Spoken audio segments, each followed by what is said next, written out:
तो आज हमारा पूरा देश का प्रोग्राम है, पूरे देश भर में किया जा रहा है। जो गैर भाजपा के सांसद हैं 303, उन सबको मांग पत्र दिया जा रहा है और हमारी मांग ये है कि जिन चीज़ों पे किसान आंदोलन ने 1 लड़ा गया और किसान आंदोलन 2 चल रहा है, तो जो 22 तारीख से जो मानसून सत्र शुरू हो रहा है संसद का, उसमें हमारी मांगों पर एक प्राइवेट बिल लाया जा रहा है।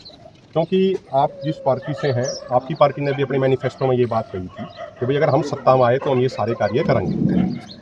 सत्ता में नहीं आए वो तो जो परमात्मा प्रकृति जो करती है, लेकिन आज आप एक मजबूत विपक्ष का हिस्सा हैं।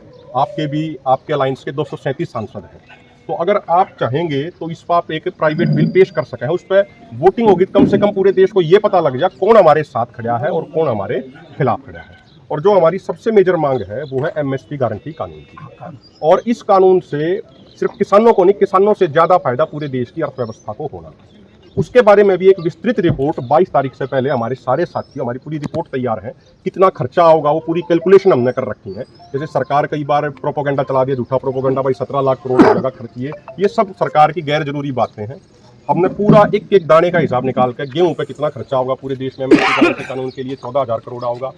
क्राइसिल एक बहुत बड़ी संस्था है, उसकी रिपोर्ट है, वो कह रही है टोटल फसलों पर 23,000 करोड़ होगा। बहुत सारे एग्रीकल्चर प्राइस कमीशन के एक्सपर्ट रहे, जैसे प्रकाश कामारेड्डी हैं, देवेंद्र शर्मा जी एक्सपर्ट हैं, उनकी भी अपनी कैलकुलेशन है, तो बहुत आसानी से बनाया जा सकता है। और एक अंतिम बात सर, आज एक तरफ तो सरकार ये कहती है, हम ये प्रार्थना करते हैं सारे मुद्दे आप संसद में उठाएंगे क्योंकि इन लोगों ने आपको प्रतिनिधि के तौर पे भेजा है वहाँ चुन के। एक तरफ तो सरकार कहती है भाई हम स्वदेशी का नारा देती है, मेक इन इंडिया और पता नहीं क्या क्या नारे दिए जाए हैं। दूसरी तरफ इस साल 1,41,000 करोड़ का पाम ऑयल तो बाहर से मंगवाया, और उसमें सबसे बड़े इंपोर्टरों में से एक अडानी ग्रुप है।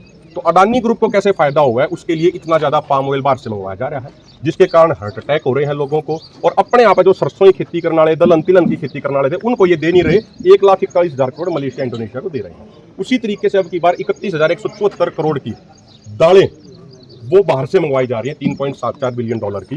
तो अगर सरकार ये बाहर से आयात बंद कर दे, ये 1,72,000 करोड़ जो बचेगा, ये मोर देन सफिशिएंट है एमएसपी गारंटी कानून पूरे देश को देने के लिए। तो जो ये सारी बातें हम उम्मीद करते हैं कि आप मजबूती से रखेंगे, और मैं प्रार्थना करूंगा हमारे जो बुजुर्ग हैं, बुजुर्ग आपको मांग पत्र भी हमारा